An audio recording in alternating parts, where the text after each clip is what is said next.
Hey, it's Mike. Thanks for tuning back in. Friday, finally. Got a lot of new subscribers on my video from Wednesday. Unexpectedly, it was no different than any of my other videos. So welcome. Thank you for joining me today. I have a basketball video, which I don't do often. So if you're here because of a baseball or vintage baseball video, stick around. I've got a lot more of that. And this is about memorabilia, which I rarely ever do. So unusual. Thanks for subscribing. I am a vintage Hall of Fame autograph. Just started heavily into Perez Steel autographs and Diamond Kings autographs. I do TTM, so I'll show cards. I go to card shows, card shops. So stick around. Thanks for subscribing. This one comes today from Sports Collectors Daily. It's the story of the 1998 finals from the 97-98 Last Dance Michael Jordan-led Chicago Bulls game jersey from game one of that series, that finals. Just made a new record for all memorabilia, selling for $10.1 million. $10.1 million, new record for memorabilia. Now second most for any sports item, behind the recently sold SGC 9.5 Mickey Mantle 1952 Topps. Pretty awesome. I mean, to see the hobby getting this much publicity and things selling for this much money is pretty great. I wouldn't normally do a video on memorabilia or anything like this, but I was obsessed with Michael Jordan in the 1990s, like probably many of you were. I think the whole world was, basically. So this was from game one of that finals. The Bulls actually lost that game, 88-85. Jordan went for 33 points, his normal. He had 0 turnovers, and even though they lost by 3, he was a +1 in his minutes. So this was one of just 2 of these jerseys that have ever hit auction. It was estimated to sell for between $3 and $5 million, so it sold for more than double the high end of that, at $10.1 million.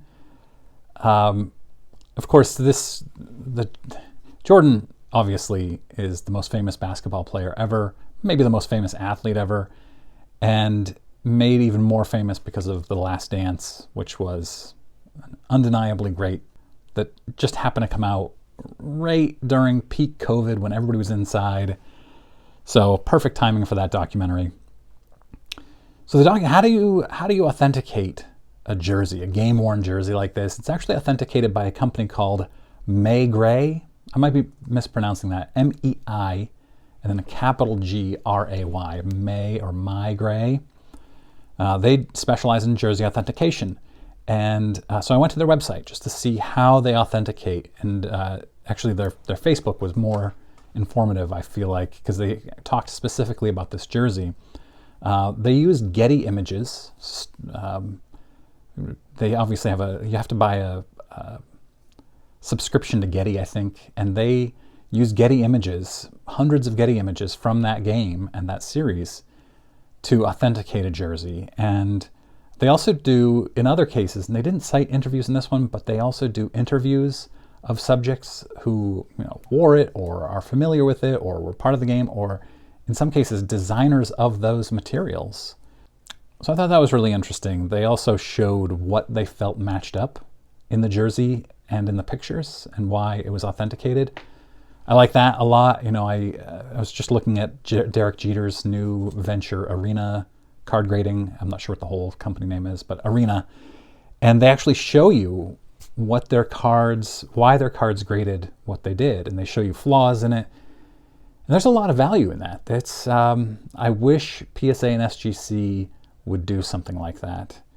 Maybe they will. Maybe if Arena gets enough steam, you'll see something like that. But so the previous basketball record for memorabilia was a Kobe Bryant rookie jersey from the 96-97 season that was autographed. So this Jordan jersey is not autographed.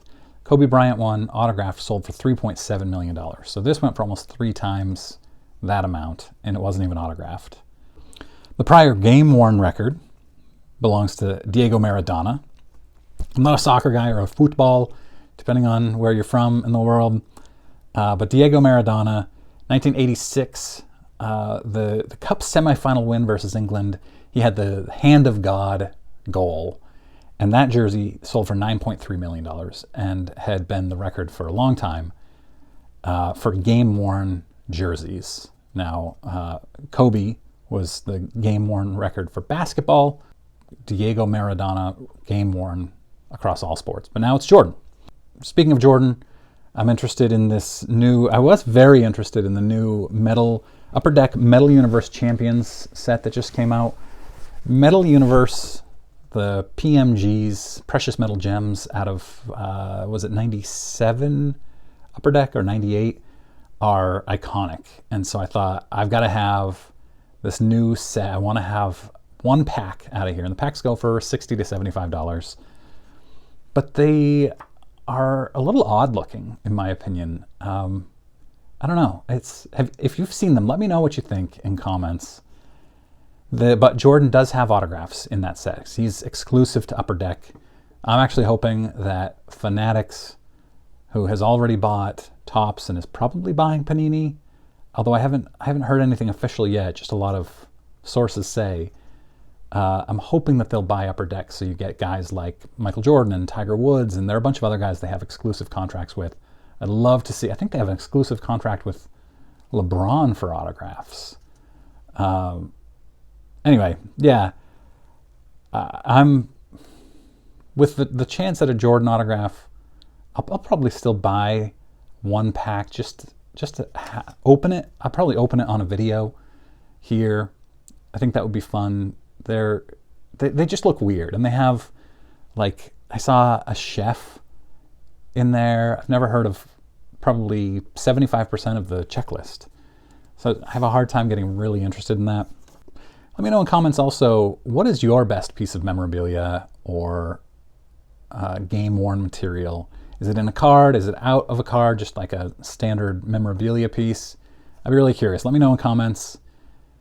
And thanks very much for watching. I'll have more videos all weekend long, probably both days, Saturday and Sunday, but maybe just Sunday.